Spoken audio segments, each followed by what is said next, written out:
menjauhi rohmu yang suci, kau sahabat, dan kau dekat.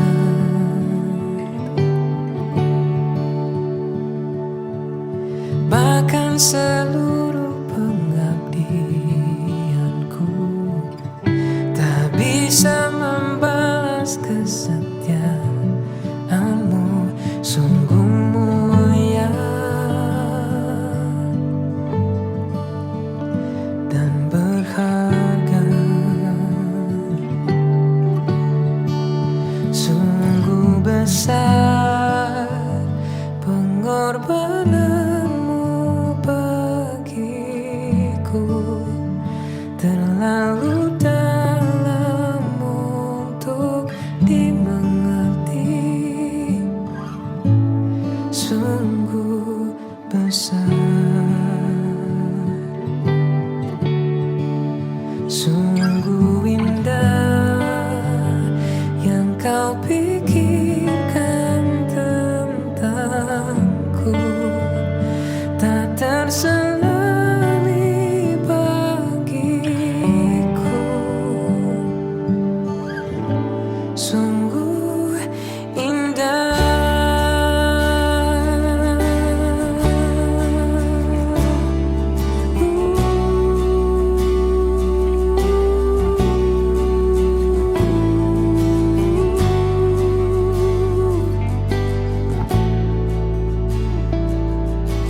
Kemanakah aku dapat pergi, menjauhi rohmu yang suci, kau sahabat, dan kau dekat.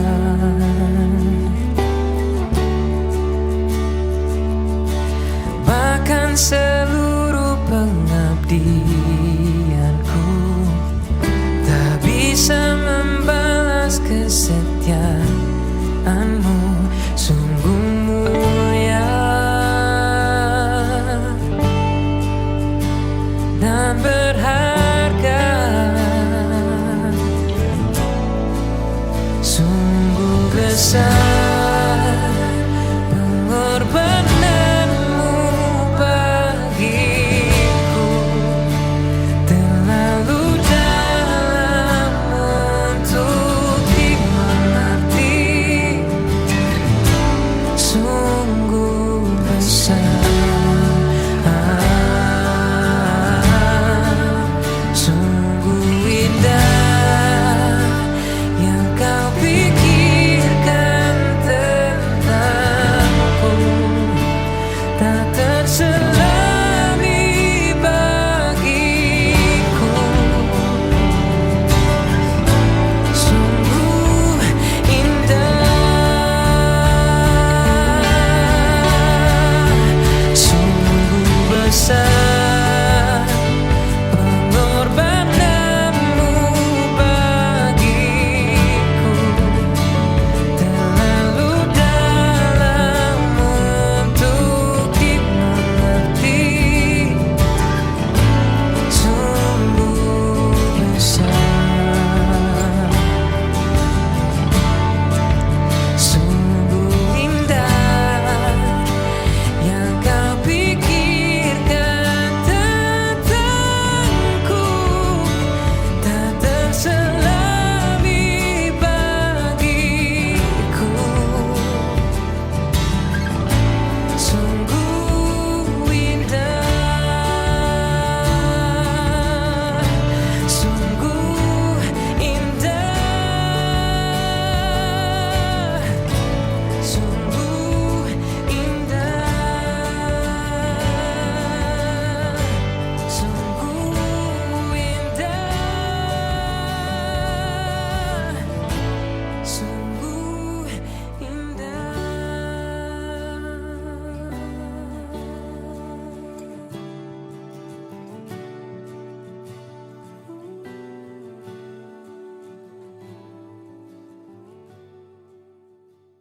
Sahabat-sahabat kehidupan yang dikasihi oleh Bapa, Kembali kita bertemu dalam ibadah Minggu Voice of Life Ministry. Kami rindu untuk melengkapi jemaat Tuhan untuk menemukan sebuah prinsip dan paradigma kehidupan berdasarkan firman Tuhan, sekaligus hidup di dalam dimensi kerajaan sorga. Sehingga kita tidak melihat Injil, firman Tuhan yang ditulis dalam Alkitab semata-mata sebuah perintah moral dan agama, tetapi kita rindu melihat dan menemukan ini adalah sebuah berita kehidupan.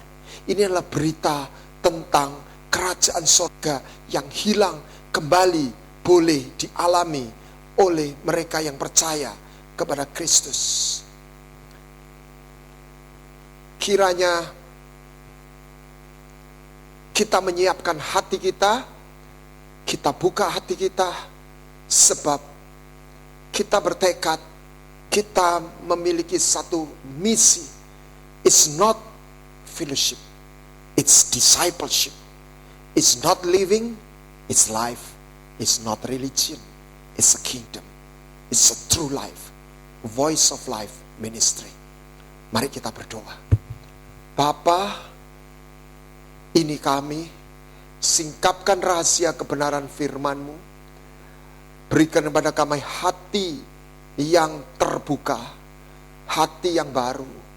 Berikan kepada kami pikiran yang dibukakan, metanoia, sehingga kami boleh menemukan, menerima kunci kerajaan sorga, masuk dan menemukan dimensi kerajaan sorga. Kami boleh tinggal, hidup, bergerak, dan berjalan bersama-Mu di dalam dimensi kerajaan sorga. Terima kasih Bapa, singkapkan firman-Mu, dan biarlah anugerah-Mu menyertai kami. Di dalam nama Tuhan Yesus Kristus kami berdoa dan mengucap syukur. Amin. Sahabat kehidupan jemaat Voice of Life Ministry, saya ingin menyambung dan melengkapi dan coba melanjutkan apa yang sudah disampaikan oleh rekan saya, Bapak Doni Tatimu, tentang kerajaan sorga. Apa yang dibawa oleh Kristus, hakikat Injil, bukanlah sekedar sebuah agama, tetapi satu misi untuk mengembalikan kepada apa yang kita sebut the original design of God. Desain yang original. Sebab waktu Tuhan menjadikan manusia, Dia tidak memberikan manusia ini agama. Dia tidak memberikan kepada manusia ini ritual, tetapi sebuah connection, sebuah hubungan dengan dimensi kerajaan sorga dan pribadi Tuhan sendiri sebagai raja sekaligus imam. Itulah desain yang original. Dan ketika manusia jatuh dalam dosa, dia tidak kehilangan agama. Dia kehilangan kerajaan sorga. Kehilangan terbesar, pencarian terpenting, kehilangan terbesar, pencarian terpenting, penemuan terbesar adalah tentang kerajaan sorga. Hakikat Injil adalah berita tentang kehadiran kembali kerajaan sorga yang hilang di dalam hidup diri manusia. Nah, ketika Adam kehilangan dimensi kerajaan sorga, apanya yang hilang? Hal pertama yang hilang adalah dia kehilangan dirinya. Dia kehilangan statusnya. Dia kehilangan keberadaannya. Sehingga dari sana dia gagal, dia kehilangan kemampuan untuk terhubung dengan kerajaan sorga. Nah, sehingga ada dua hal atau beberapa hal yang penting. Bagaimana kita menemukannya? Kita memahami, melihat bahwa itulah yang hilang. Sehingga kita tidak terjebak, fokus kita terjebak kepada ritualnya. Tetapi kita kepada hakikatnya, dimensi kerajaan surga. Dan kita menemukan pintunya, kita tahu cara menerima kuncinya. Itu yang disampaikan Tuhan dalam Matius 16 ayat 18. Kepadamu kuberikan kunci kerajaan surga. Sehingga kita mampu membukanya, sehingga kita bisa masuk di sana. Dan waktu kita masuk di sana, seperti yang sudah disampaikan oleh rekan saya Pak Doni, kita harus tahu gaya hidup yang ada di dalam kerajaan surga. Dan gaya hidup itu lahir dari nature, dari keberadaan diri. Bahasa Inggrisnya dari being. Kisah Rasul 17 ayat 26 kalau tidak salah. Dikatakan barang, sebentar saya cari. Kisah Rasul 17 ayat 28. Maaf. Kisah Rasul 17 ayat 28. Sebab di dalam Dia kita hidup, kita bergerak, dan kita ada. In Him we live, we move, and we have our being. Dunia mengajarkan have to be, how to have, so how to do. Yang terakhir, how to be. Diagram Maslow mengajarkan adalah kebutuhan fisik, how to have, physically, yang penting bisa makan. Terakhir, apa yang disebut aktualisasi diri. Tetapi ketika kita bedah firman Tuhan, kehilangan terbesar adalah manusia kehilangan identitasnya, kehilangan dirinya. Yesus datang, hal pertama, melalui perjumpaan, anugerah, melalui kasih-Nya, kita menemukan kembali diri kita di dalam Dia. Di dalam Dia. Dalam anugerah-Nya. Kita bukan hanya diampuni, kita bukan hanya ditolong, kita dibawa untuk menemukan diri kita di dalam Dia. Firman-Nya mengatakan, apa gunanya orang memiliki seluruh dunia kalau dia kehilangan nyawanya. Bahasa Inggrisnya, kalau dia kehilangan hidupnya. Apa itu kehidupan? Ketika dia kehilangan his life, not his soul, his life. Life, what is the foundation of life? Adalah kehilangan dirinya. Apa yang dialami oleh Salomo? Dia mengalami kekosongan di dalam dirinya. Dia mengalami kehampaan di dalam dirinya.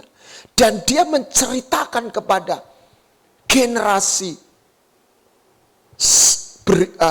kepada generasi demi generasi melalui firman Tuhan di dalam pengkhotbah, semuanya sia-sia ketika orang kehilangan dirinya. Sebab makna hidup, kebahagiaan, arti, cinta, pada akhirnya bukan apa yang di luar kita, tetapi apa yang di dalam kita. Itulah sebabnya ketika kita dibawa masuk dalam kerajaan surga, hal yang mendasar, Tuhan membawa kita untuk menemukan keberadaan diri kita yang di level pertama. Apa itu? Menjadi anak. Kita kembali lahir di dalam roh. Lahir dengan DNA spiritual yang menyertainya. Kita dilahirkan, kalau saya boleh istilahkan supaya ini membangunkan pengertian kita, kita dipanggil untuk menjadi new species. Makhluk yang baru, yang tercangkok kepada Adam yang terakhir. The second man, the last Adam, Lord from heaven. Manusia, bukan manusia. Tuhan dari sorga. Penguasa sorga sendiri menjadi second man. Dan kita terhubung di situ, kita menerima benih ilahinya. Sehingga kita menerima nature itu. Dan dalam kesempatan ini, saya ingin coba sedikit memparameterkan, sedikit memprofilkan, kira-kira seperti apa. Bukan kebetulan Injil itu 4. Menggambarkan Yesus dalam 4 dimensi. Anak manusia, anak Allah, raja, hamba. Nah, ketika Yeskiel dan Yohanes melihat Tuhan di tahtanya, dia melihat serafim yang berbentuk 4 makhluk dengan wajah anak manusia, lembu, singa, dan raja wali. Nah, dari situ mari kita lihat satu persatu. Yang pertama adalah manusia. Manusia, anak manusia.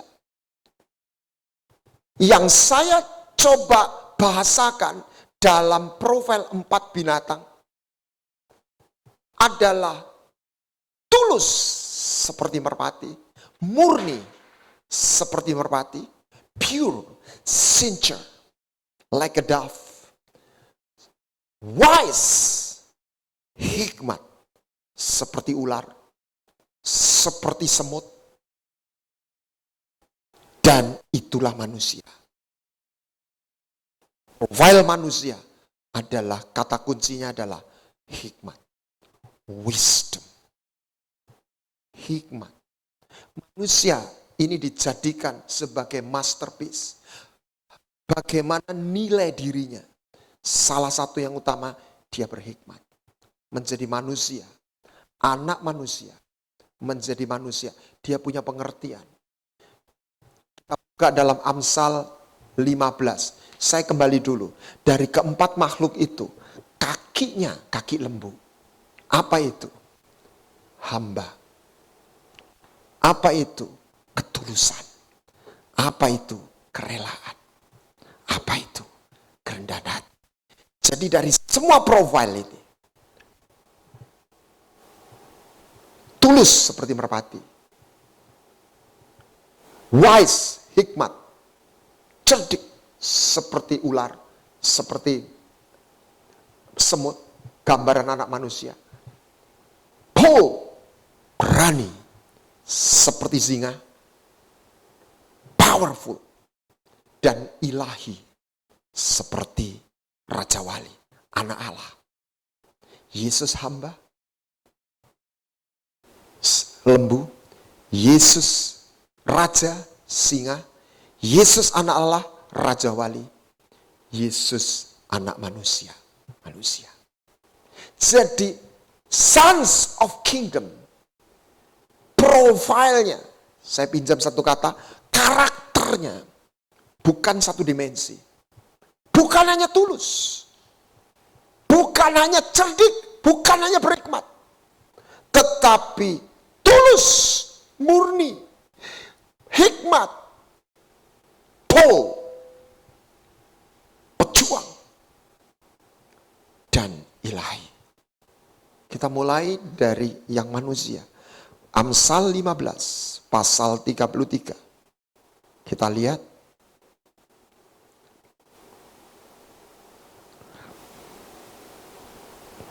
Takut akan Tuhan adalah didikan mendatangkan hikmat, dan kerendahan hati mendahului kehormatan. Jadi ada 2 kata, hikmat dan kerendahan hati. Dalam 1 Tawari 12 ayat 32 dikatakan bahwa Bani Isakar adalah orang yang, suku yang memahami saat-saat yang baik. Dalam bahasa Inggrisnya, the understanding of time. Mazmur 90, ajarilah kami menghitung hari-hari sehingga kami diberi hati yang bijaksana. Jadi salah satu tanda hikmat, they know, they understand about time, kairos, musim. Tanda hikmat adalah mereka berjalan dalam kerendahan hati. Itulah hikmat. Waktu Raja Ahasveros memanggil para orang bijak, setelah Wasti tidak mau dipanggil, apa yang harus aku lakukan? Orang bijak dikatakan dalam New King James Version, mereka orang-orang yang memahami waktu. Sama seperti atribut yang disebutkan dalam Alkitab, suku Isakar. Understanding of time. Dan biarlah kita meminta, Tuhan berikan aku hikmat. Apa yang membuat Tuhan berkenan kepada Salomo? Ketika Salomo tidak meminta musuhnya terbunuh, dia tidak minta kekayaan, dia minta hikmat. Dan melalui hikmat, Salomo mendapat kekayaan dan kehormatan. Yang terpenting pada akhirnya adalah hikmat. Biarlah kita minta, permulaan hikmat adalah takut akan Tuhan. Jadi hikmat bicara takut akan Tuhan. Hikmat bicara kerendahan hati. Hikmat bicara tentang understanding of time. Understanding of law, order, and design. Wisdom talking about knowing God, knowing himself, knowing time, knowing position. Tahu kapan waktunya, tahu siapa dirinya, tahu berhadapan dengan apa, tahu berhadapan dengan siapa. Dan dia mampu memetakan apa yang dihadapi. Itulah beberapa tanda dari hikmat. Sehingga keputusannya dia tidak memihak. Sebab hikmat dari atas tidak memihak. Dia objektif, dia adil. Dia tidak bergerak sekedar dari like or dislike. Yang kedua adalah tulus, sincere, humble, rela, hamba. Merpati itu gambaran apa? Binatang yang gak punya empedu. Disakiti tidak membalas. Disakiti tidak menjadi pahit. Profil itu begitu kuat di dalam hidup Kristus sendiri. Salah satu yang saya kagumi adalah perkataan Tuhan. Saya tidak hanya kagum kepada Yesus. Ketika saya membaca bahwa bagaimana dia berjalan, bagaimana orang buta melihat, itu keren buat saya. Orang lumpuh jalan, orang buta melihat. Angin ribut, dia berkata, diam, tenanglah. Tetapi saya juga kagum ketika Tuhan di atas kayu salib berkata, di tengah-tengah fitnah, cemoohan manusia, habis dia dihabisin, diludahi, dijadikan seperti sampah kotoran. Dan saya melihat tidak ada satu kepahitan keluar dari hati dan perkataan. Gambaran merpati, Holy Spirit. Binatang yang tidak memiliki empedu. Banyak orang salah ngerti. Di bahasa Inggris, dove itu beda dengan pigeon. Dove itu sebenarnya burung puter, bukan burung doro. Jadi burung puter itu dia nggak punya empedu. Artinya dia nggak punya kepahitan. Dia tidak menyimpan kepahitan. Dia punya kerelaan. Dia punya penyerahan. Dia punya hati seorang martir. Yang ketika dia jadi korban, dia nggak jadi victim. Tetapi dia memposisikan menjadi sacrifice. Bagaimana seorang Stefanus, dia nggak protes ketika batu itu dilempari kepada dia. Dan dia berkata, Tuhan, ampunilah mereka. Jangan tanggungkan dosa itu kepada mereka. Sama seperti gurunya. Dan dia melihat Yesus menyambut dia. Dan Stefanus sebagai martir pertama adalah gambaran tulus seperti merpati, gambaran lembu. Seorang yang rela bekerja, rela memikul itu lembu. Rela memikul sebuah beban, membajak, bekerja. Itulah lembu. Dan Stefanus mati sebagai martir pertama. Itu sebuah kehormatan. Dan doanya naik ke hadirat Tuhan. Apa hasilnya? Seorang ditobatkan. Itu hasil doa Stefanus. Siapa Pak? Paulus. Karena Paulus di tempat itu. Waktu Stefanus dirajam. Itulah profil Sons of Kingdom. Dari situ kita akan menapak gaya hidup apa yang lahir dari profil ini. Sebab moving itu lahir karena being. Be, move, live. Bukan have, do, be. Apa bedanya do dengan move? Do orang berbuat, bertindak, tetapi bisa hanya sebuah aktivitas. Bukan sebuah tindakan yang digerakkan oleh tujuan. Apa bedanya live dengan have? Have itu ownership. Live itu inheritance. Stewardship. Kita tidak dipanggil have, do, be. Kita dipanggil be, move, live. Diagram Maslow itu harus dikoreksi.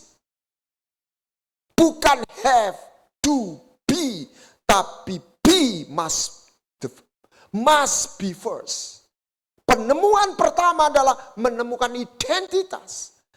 Pencarian terbesar adalah pencarian dan penemuan terpenting adalah terbesar adalah kerajaan sorga dan kebenaran. Kebenaran pertama ada apa? Apakah itu? Menemukan diri kita, identitas kita di dalam Kristus. Sebab setiap orang yang dipanggilnya ditentukan sejak semula menjadi serupa dengan dia. Yesus memiliki 4 profil ini. Anak manusia, anak Allah, hamba, raja. Dia punya wajah lembu, manusia, singa, raja wali. Merpati, seperti ular atau seperti semut. Seperti singa, bukan singanya setan, itu singa tua, tetapi singa dari Yehuda. Paul, singa gak pernah takut, tidak kenal takut. Dia berjalan dengan sebuah wibawa. Wibawanya lahir dari kebenarannya. Wibawanya lahir dari ketulusannya. Wibawanya lahir dari kehambaannya. Is a leader, is not a boss. Wibawanya because he is a servant leader. Yesus dihormati bukan hanya karena dia Allah. Karena dia sudah mati, membayar, membeli, menebus jiwa-jiwa yang menjadi umatnya. Makanya ribuan laksa-laksa makhluk di sorga berkata, anak domba yang disembelih layak menerima. Karena dia sudah jadi lembu.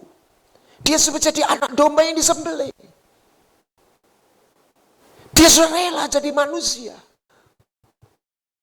Dan salah satu tanda, lihat tapaknya, saya kembali sebentar. Dia mengerti waktunya. Semakin mendekat Yerusalem, dia tahu saatnya sudah dekat. Tetapi ketulusannya, kerelaannya tidak membuat dia menjauh dari Yerusalem, dia masuk ke Yerusalem. Meskipun sekalipun dia tahu dia mati di sana. Untuk menggenapi kehendak Bapa di sorga. Profil yang ketiga yang kita nanti gabung adalah singa, raja. Roma 5 ayat 17. Roma 5 ayat 17. Sebab jika oleh satu dosa satu orang, maut telah berkuasa oleh satu orang itu, maka lebih benar lagi mereka yang telah menerima kelimpahan kasih karunia dan kebenaran, kasih karunia dan anugerah kebenaran, akan hidup dan berkuasa oleh karena satu orang itu, yaitu Yesus Kristus. Hidup dan berkuasa bahasa Inggrisnya memerintah dalam kehidupan. Manusia tidak didesain untuk jadi korban nasib. Manusia dijadikan Tuhan untuk berkuasa, untuk memerintah. Berita Injil bukanlah berita memanggil kita menyerah kepada nasib. Berita Injil membawa kita untuk menemukan identitas kita sebagai anak Bapa. Identitas kita sebagai anak Bapa menjadi manusia yang benar, yang sejati, yang seharusnya. Back to the original design. We are not human being who has soul, who has spirit. We are spiritual being who has a soul and live in a physical body. Kita hidup didesain untuk memerintah. Makanya Raja Daud dengan hikmat Tuhan dalam Mazmur 23, dia menceritakan tinggal di dalam padang rumput dan mata air, dimensi kerajaan surga, menerima, mengalami kebaikannya, mengenal jalan-jalannya, tahu jalan yang benar, dan ketika orang berjalan bersama Tuhan, dia disertai Tuhan. The presence of God, itu yang didoakan Musa. Itulah cara hidup kita. Itulah gaya hidup kita. Bagi seorang penyembah yang sejati, hadirat Tuhan bukanlah berkat yang besar semata. Tetapi hadirat Tuhan adalah segala-galanya.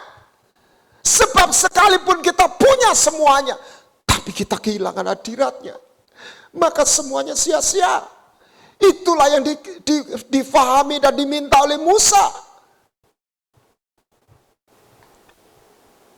Kiranya hadiratmu menyertai aku. Your presence be with us. Sebab dengan itulah kami berbeda.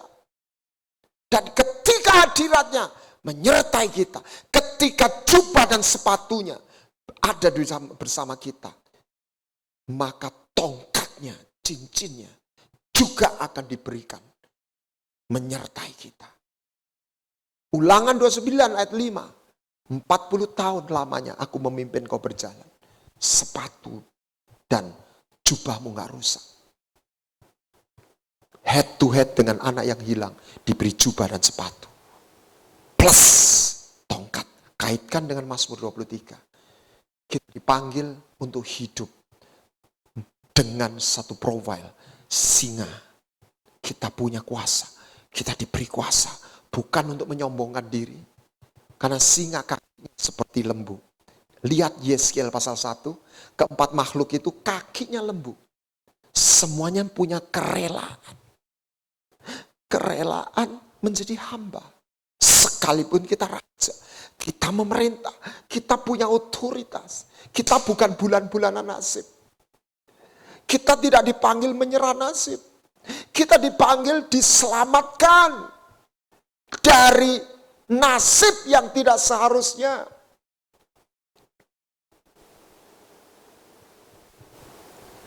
Kita diselamatkan dari kuasa maut. Yesus berkata dalam Matius 16 ayat 18. Aku bangun di atas batu karang, aku bangun gerejaku, jemaatku. Allah maut tidak berkuasa. The gate of Hades, the gate of death does not prevail. Itulah profile yang Tuhan taruh di dalam hidup kita. Bold like a lion. Karena Tuhan menyertai, bukan karena kita sombong. Karena Tuhan menyertai kita. Seperti waktu Daud ketemu Goliat, dia nggak lihat dirinya. Saya istilahkan, dia lupa diri. Kenapa? Karena dia nggak lihat dirinya. Dia tercengkeram oleh hadirat, matanya melihat Tuhan yang jauh lebih besar dari Goliat. Di situ dia melakukan sesuatu yang mustahil. Haleluya. Yang keempat adalah ilahi seperti Raja Wali. Ada sebuah kata bijak. If you will be like beast if you kill each other. You will be like human if you judge each other. You will be like God when you forgive. Engkau jadi seperti binatang. Kalau engkau saling membunuh, engkau akan jadi seperti manusia. Kalau engkau menilai, tapi engkau menjadi seperti Tuhan, seperti Allah. Kalau engkau mengampuni. Ketika Yesus, seperti yang saya tadi sampaikan, berkata di atas kayu salib, Bapa, ampunilah mereka, karena mereka tidak tahu apa yang mereka lakukan. Buat saya, itu ilahi. Tidak kalah dengan ketika dia berkata kepada angin ribut, diam, tenanglah. Tidak kurang sebuah sesuatu yang mengagumkan dibandingkan ketika dia berkata orang buta melihat, orang lumpuh jalan, bahkan orang mati hidup. Father, forgive them, for they knows not what they do. Bukan karena kita bertekun mengikuti sebuah ritual peraturan moral, tapi ialah kehidupannya diizinkan mengalir, bertumbuh. Dari mana itu terjadi? Ketika kita masuk dalam perjanjiannya, ketika kita bersedia lumat dalam perjanjiannya, ketika kita bersedia menjadi korban yang hidup, kita bersedia dinikmati Tuhan, bukan hanya menikmati Tuhan. Menarik kalau kita tahu dalam Yeskel, kemurtatan orang Israel, Tuhan berkata kepada malaikat, catat semua. Dan kalau engkau mulai jalan dengan pedang, kau bunuh semua. Teruna semua, pemuda, orang tua, mati semua. Karena mereka sudah murtad. Kecuali mereka yang memiliki meterai, tanda T di dahi mereka. Orang-orang yang berkeluh kesah. Saya petakan, seluruh orang Israel itu percaya kepada Tuhan. Tapi hanya orang yang punya T itu sebenarnya bukan T, Tau. Huruf terakhir dari huruf Ibrani. Apa artinya? Perjanjian. Covenant. Oleh sebab itu, saya mengajak kita merenungkan quote ini, kata bijak ini. Untuk menerima pengampunannya, dibutuhkan kita percaya akan karya penebusannya. Tapi untuk memiliki pengenalan akan Tuhan, dibutuhkan kesediaan untuk lumat dalam perjanjiannya, memahami tatanannya, dan bersedia berjalan di jalannya. Perjanjian membuat kita masuk dalam keintiman. Keintiman membuat hidupnya, keilahiannya, benihnya. Apa salah satu tujuan utama ketika Tuhan memanggil kita?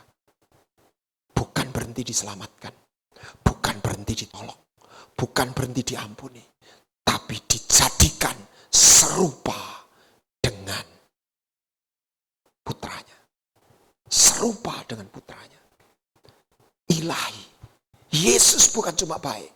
Yesus bukan cuma tulus. Yesus bukan hanya rendah hati. Yesus ilahi. Yesus glorious. Profil yang Tuhan mau tetapkan.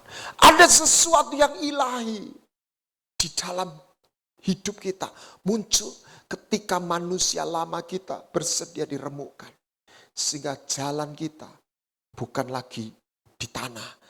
Jalan kita di udara, di dimensi sorga. Itu yang dilihat di Amsal, sesuatu yang mengagumkan. Jalan Raja Wali di udara, sesuatu yang ilahi, sesuatu yang tidak pernah difahami oleh orang yang hidup di dalam kedagingan, termasuk orang yang hidup dalam kemanusiaan. Hanya orang-orang yang hidup dalam roh, dia memahami sebuah jalan kehidupan. Saya rangkumkan, kita dipanggil masuk dalam kerajaan sorga. Kerajaan sorga bukan sebuah agama, sebuah pemerintahan. Di sana kita diajar sebuah tatanan. Dan tatanan melahirkan gaya hidup, a lifestyle. Yang lahir bukan dari sebuah peraturan semata, tapi lahir dari nature. Karena kita dilahirkan dari nature, kodrat ilahi. Yang membuat kita berperilaku selaras dengan benih ilahi itu, DNA itu. Bagaimana profilnya? Tulus, kerelaan untuk menjadi seperti lembu, seperti hamba. Tulus seperti merpati, tidak menyimpan kepahitan. Penuh hikmat, memahami waktu, memahami siapa kita, mengenal Tuhan, mengalami pengenalan Tuhan. Anak manusia hidup dengan otoritas, bukan menyerah sama nasib, bukan jadi bulan-bulanan nasib, bukan diremukkan, dihancurkan oleh karena sebuah keadaan yang sukar seperti saat ini. Api itu justru memurnikan emas, sekalipun api itu menghancurkan jerami. Dan yang terakhir, ilahi bukan hidup di tanah, tetapi hidup dalam dimensi sorga. Bukan tinggal di luar batra, tapi boleh masuk di dalam batra. Tinggal di dalam secret place. Sehingga kita mengalami yang berbeda. Ada sesuatu yang sorgawi, yang keluar, mengalir karena keperemuan yang kita alami dalam hidup ini. Tulus, rela, menjadi seperti hamba murni. Hikmat sebagai anak manusia. Berani sebagai hidup sebagai raja seperti singa. Dan menjadi anak Allah ilahi seperti Raja Wali. Mari kita berdoa. Bapa, kami datang kepadamu. Kami percaya, kami sadar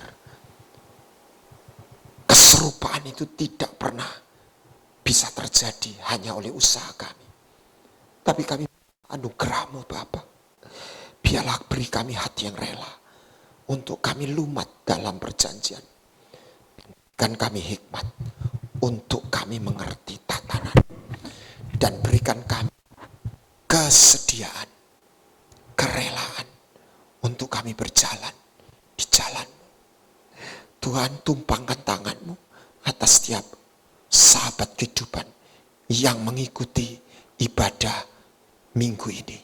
Kiranya berkat-Mu, pengertian-Mu, dan hati yang baru, sekaligus kehadiran-Mu yang mengubahkan kami, boleh kami alami sekarang. Yang sakit Kau sembuhkan, yang lemah Kau kuatkan, yang susah Kau hibur. Mengalir di dalam nama Yesus Kristus. Dan biarlah pengertian ini membawa kami untuk terus berlari-lari, menggapai tujuan yang Kau sudah tetapkan dalam anugerah-Mu. Kerajaan sorga sudah Kau berikan di dalam hidup kami.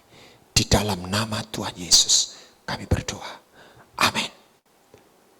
Sahabat kehidupan, saya percaya firman Tuhan bukan tentang saya. Itu akan menyingkapkan kepada kita dimensi kebenaran yang tidak pernah Anda temui di dalam referensi buku